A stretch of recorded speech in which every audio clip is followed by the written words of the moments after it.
Go outside immediately. Don't say anything to them. The message flashed on my phone, which was lying next to the pie I was blowing candles off of for my grandson, Josh. The house smelled of the apple pie I'd baked using my mother's recipe. This recipe was passed down through generations, and every time I made it, it was a little ritual for me. I fixed the collar of Josh's car print shirt, secretly gave the most tender piece of steak to my son, Anthony, and whispered to his wife, Claire, "The fish pie's ready. Just don't forget the sauce. It's in the fridge." I've always worried about the little things, making sure everyone feels comfortable and well-fed. That's what I was taught. Kindness is something no one notices, but it makes everything easier. I always believed that. I believed that my unseen care was the glue that held our family together. "Mom, don't fuss." Anthony brushed me off, not looking up from his plate, as if he were completely absorbed in his dinner. "Just sit down. We're not in a restaurant. And don't worry so much. You already do a lot for us." His "you do a lot" always sounded like, "We take this for granted." I swallowed the hurt like a bitter pill and smiled. I was used to it. "Granny, you over-salted the pie again," Claire scoffed, taking off her apron and carefully folding it. Her slender fingers, with their perfect manicure, moved with a precision that made it look like she was born to do this. "And don't forget to sign the documents after the cake. It's nothing, just a power of attorney and a couple of notifications for the house. They're for your own safety, to make things easier for you." I felt something inside me clench. "For your own safety" was Anthony and Claire's favorite phrase. It was their way of describing what was, in essence, a loss of my freedom. I smiled to avoid a fight and went out, pretending to go to the pantry for tea. On the porch, a cool breeze came after the hot Australian day. The honeysuckle in the yard was darkening, and spots of light danced on the kitchen window. I stepped behind the shed and heard a noise from the street. 3 cars had pulled up without sirens. The headlights flashed and went out. Policemen silently went to our door. "Open up, please," a voice said. "We received a report about possible coercion of an elderly woman at this address." My fingers tightened. For the first time, I saw my own house from the outside, the bright windows reflecting the lamplight, the warm smell of pie, the laughter, and a wall where I no longer belonged. From inside, I heard Anthony's voice, confident, unfamiliar. "This must be a mistake. Mom's with us, everything's fine. Mom? Mom!" I stood in the shadow of the honeysuckle, thinking about how care works. When it's invisible, it isn't valued. "Sign it, Mom. It'll be easier for you. We'll handle everything. You don't need a lot of cash. And also, Granny, stop bothering us." These gestures felt like a soft blanket, but they were actually a tight knot. I remembered the words of my husband, Robert. He always said, "They'll take you for granted, Mary, because you know how to make difficult things look easy." Back then, I just laughed, not knowing how prophetic those words would turn out to be. I returned through the back door and heard Claire. Her voice was thin and sharp as a knife blade. "Yes, the old lady just went out. I don't know where. We need to get this done by the end of the week. The house, the account, the seals, everything is ready, just the signature. She's not going to sign under pressure, I get it now." The word, old lady, hit me like a slap in the face. I stood in the darkness of the kitchen, looking at my hands, the veins, the scar from a knife, my wedding ring. "They'll take you for granted, Mary," he used to laugh, "because you make the difficult things look easy." I walked into the room and calmly said, "Claire, hang up the phone." She flinched and gave a tight smile. Mary Smith, we're taking care of you. The documents are just a formality." Something inside me clicked. I realized their formalities were my house, my savings, my life. They had stopped asking me for things. They were just telling me what was going to happen. I was a convenient part in their plan. I hid in the bedroom and sat on the edge of the bed. The sheets smelled of lavender. In the nightstand drawer was an envelope in my husband's handwriting, just in case. I didn't open it. Not yet. I listened to the shuffling steps in the hallway and the cooling pie in the kitchen, a pie baked by me for people who were sure all they needed from me was my signature. I called the only person whose help didn't come with strings attached. "Peter, it's Mary. I think I'm awake, and I'm not going to be silent anymore."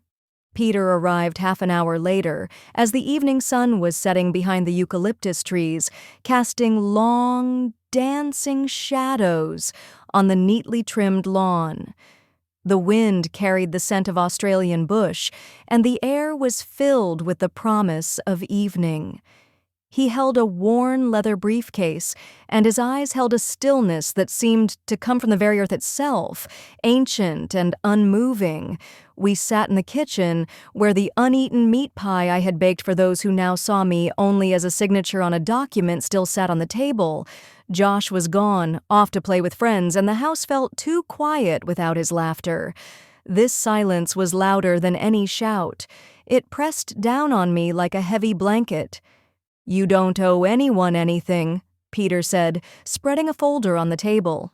His voice was quiet, but every word was as solid as a stone. "First, we stop being convenient. You've been convenient enough. Now it's time to become strong." I instinctively reached for the jar of Anzac biscuits to offer him one, but stopped myself at the last moment. I felt ashamed of that familiar, unconscious gesture. I am not just a homeowner. I am the owner of my life. I will no longer perform the usual actions that have confined me to the role of mommy, ready to sacrifice myself for others.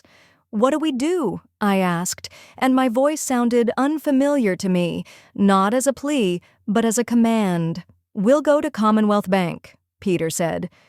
"That's the first step. We'll change all the passwords, cancel any powers of attorney, and we'll start a diary," he said, pointing to the notebook I had brought. "Document everything, every call, every message, every visit, even what seems insignificant.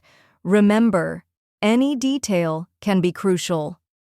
The next day, our first battle took place right at the entrance of the Commonwealth Bank in the city center, where we were met by a manager with a fake smile. He looked like Anthony, just as clean-shaven in an expensive suit, and with the same empty gaze. He saw me, and his smile widened even more, as if he had won the lottery. "Oh, Mrs. Smith, Anthony was so worried you were lost. He said you were forgetting. Well, little things. Just sign this access form and we'll take care of everything. It's for your own good." "Cancel the form," Peter replied, his voice quiet but firm. He handed the manager a letter we had prepared in advance. "The powers of attorney in the names of Anthony Smith and Claire Smith are invalid. From now on, only Mary Smith has authority, and please don't call me old lady. It's insulting." As we were changing passwords and blocking access, my phone vibrated nonstop. "Mom, where are you? We're waiting." And, "Why are you embarrassing us?" I turned off the sound. Now I understood. Their worry was just a mask for control. They weren't worried about me. They were worried about their plan. That evening, after dark, there was a knock at the door. It was Anthony. He stood on the doorstep, holding a bouquet of flowers that I suspected he had bought at the nearest supermarket. "Mom, this is for your own good," he repeated, as if reciting a memorized phrase. "You're forgetting—" "Forgetting what, exactly?" I asked, and my voice was firm. "Salt, pills, payments. We need to take care of you." "Taking care of me doesn't mean taking away my keys and my money." "Money is a responsibility," Claire interrupted, appearing from the darkness. Her face was tense, but she tried to maintain her usual mask. Here, just sign this and no one will bother you again. We just want to make your life easier." I felt the thread of my calmness, which I had held so carefully, start to fray. But Peter stood beside me, unassuming but as if made of granite.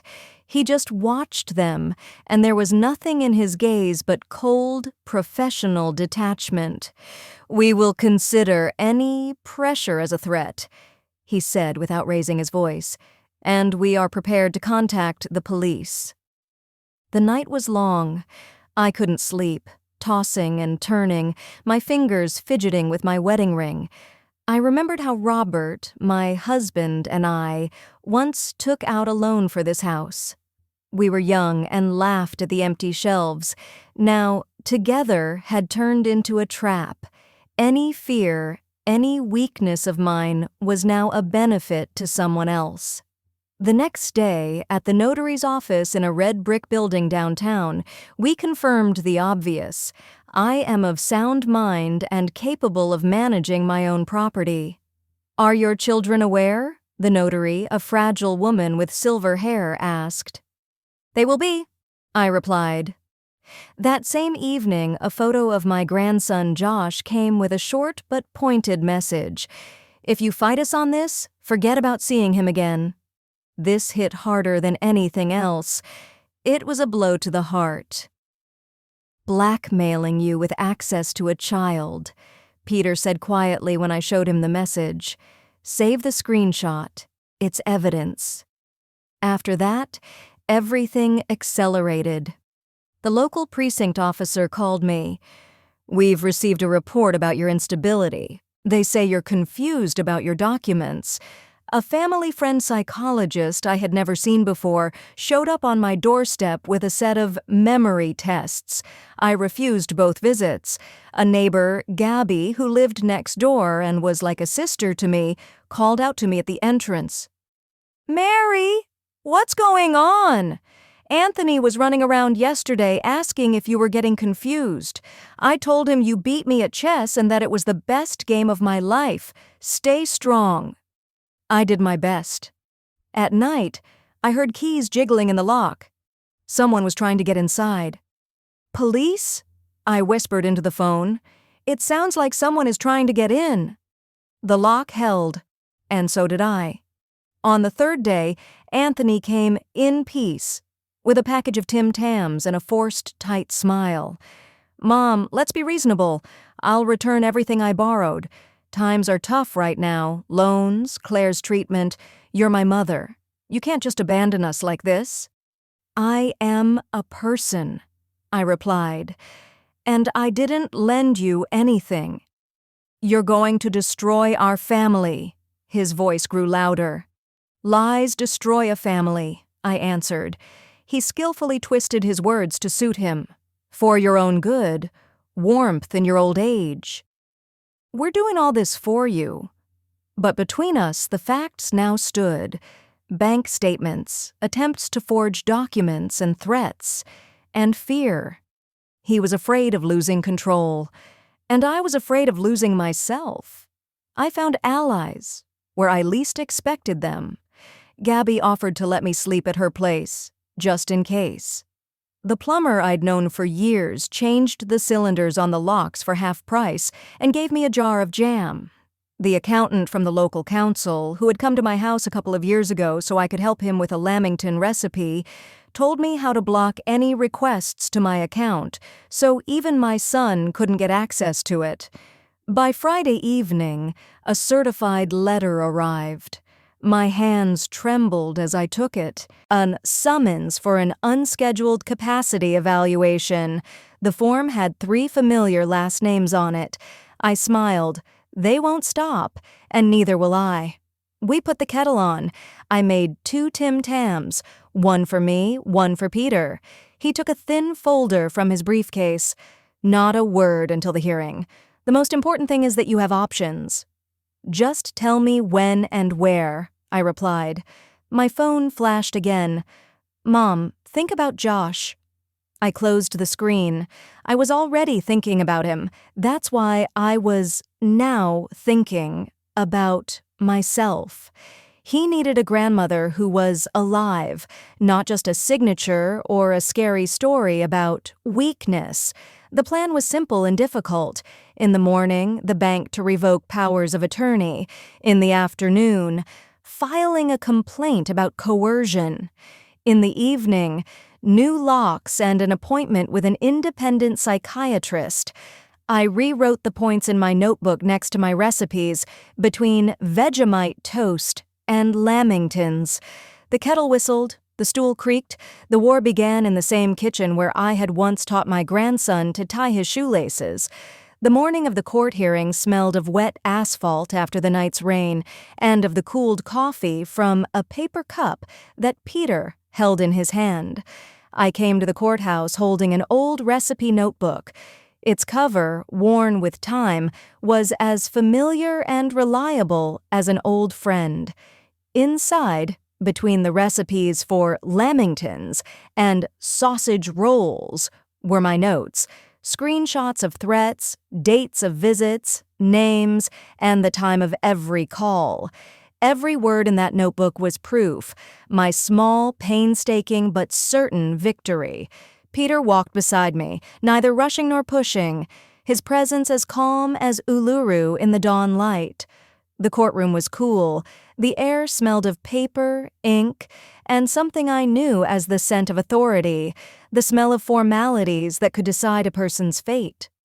Across the table sat Anthony and Claire. Claire nervously rubbed her pearlescent nails, and I noticed that one of them had broken. Anthony habitually rubbed the bridge of his nose, the way he did when he was about to lie. Their faces were tense, but they tried to look confident, like people playing poker with a bad hand. First, Anthony's lawyer spoke. He was young, in an expensive suit, and his words seemed memorized. He spoke of my forgetfulness and of my children's noble desire to protect me from difficulties. He tried to frame my independence as a temporary mental breakdown. My fingers clenched the notebook, and my heart beat like a small bird's, but I did not let myself falter. I sat straight, looking the judge in the eye. Then Peter spoke. He did not talk about good intentions. He talked about facts. He provided bank statements showing attempts to access my accounts. He showed screenshots of threats where Claire was blackmailing me with my grandson. He read a police report detailing the attempted break-in at my house. Then, an independent psychiatrist who had met with me spoke. His conclusion was brief and clear. No cognitive impairments detected. The patient is fully capable.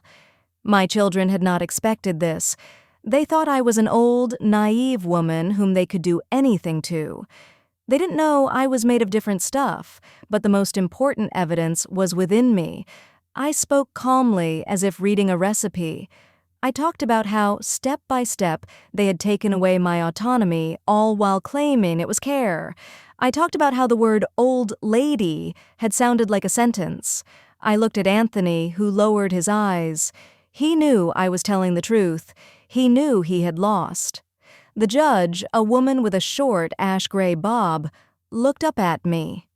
In her gaze was no pity, only a recognition of strength and dignity. She delivered her ruling. "The request to appoint a guardian is denied," she said. "Access to accounts is denied. A ban on any real estate transactions without the owner's personal presence is established. The petitioner has been informed of her right to file a complaint regarding fraud and threats." The judge's words fell on us like pouring rain in a drought. Claire lowered her eyes. Anthony looked past me, at the blank white wall. By the doors, Anthony caught up with me.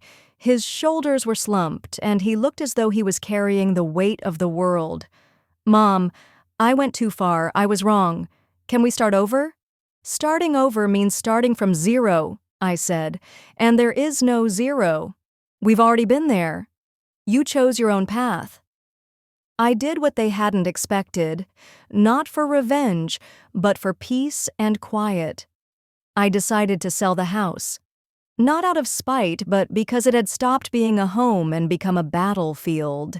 I included a clause in the contract with the buyers, a young couple who wanted to start a new life, giving me the right to live there for life and prohibiting its sale without my consent. The house remained mine, but its ownership was in new hands. I divided the money, a part for a lifetime annuity and medical insurance, and a part for a small fund I named the Robert Fund in my husband's memory. The fund paid for after-school clubs for neighborhood kids. At the Civic Center, the woman at the counter handed me a number and whispered, "Stay strong, Mrs. Smith." I smiled. Sometimes support is just one kind word. As the movers carried the last dresser out of the house, I held a new key in my hand. Its cylinder gleamed like a freshly minted coin. We took down the heavy curtains Claire had hung and washed the windows, and the sunlight flooded the rooms that had been in shadow for so long. The city felt closer now. A ball thumped against the wall in the yard. A dog barked in the distance. I put on the kettle, and for the first time in many months, I didn't ask anyone for permission. That evening, Anthony came alone, having aged a week. He stood on the doorstep, uncertain, looking like a boy who had been caught misbehaving. "You won," he said. "But where do I go now?" "To a place of honesty," I replied. "If you want, come volunteer at the fund. Start with boxes and sweet tea." "Is this a punishment?" "It's a chance." A week later, I filed a police report for attempted fraud and threats. Yes, it was against my son. And no, it wasn't easy. But I wrote the statement out neatly, without any smudges, because I had learned not to mess up other people's notebooks, even when I was hurting. The resolution wasn't loud. Claire left for a while. Anthony got a job at the fund, unloading boxes. We speak briefly and to the point. "I'll pick up the forms. I'll put the kettle on. Josh sends you a drawing." Sometimes he holds my gaze, as if learning to see me not through the word convenient, but through the word mom. I don't rush him. The path he built for himself is for him to take apart. My world became simple. Sundays stopped being days of accountability. I go to the school pool, bake rosemary cookies, and buy funny plates at the flea market. In the evenings, a lamp with a green shade glows. I traded it with my neighbor, a professor, for a jar of jam. I drink tea from my favorite cup again, knowing it's my hand holding it, not someone else's supervision. Victory isn't when someone is punished. Victory is when you stop having to explain why you have a right to yourself, when your no sounds calm and doesn't need permission. One evening there was a knock. Josh stood on the doorstep with his backpack. "Dad said I could come in if I wanted to." "I want to," he said, and took out a folded piece of paper. On it was a drawing of a house with yellow windows and a small figure in a headscarf on a bench. "Is this me?" "That's you, and you're not crying." We put the kettle on in silence. I opened the recipe notebook and showed him an empty page between Vegemite toast and lamingtons. "We'll write something of our own here," I said. "I like family granola, and next to it, the rule, everyone in this house has a key and a voice." The house smelled of baked apples. Outside the window, snow was falling softly. Only now did I understand. True strength is in the right to be yourself, and the right to remain yourself, even when everyone around you is convinced they know better.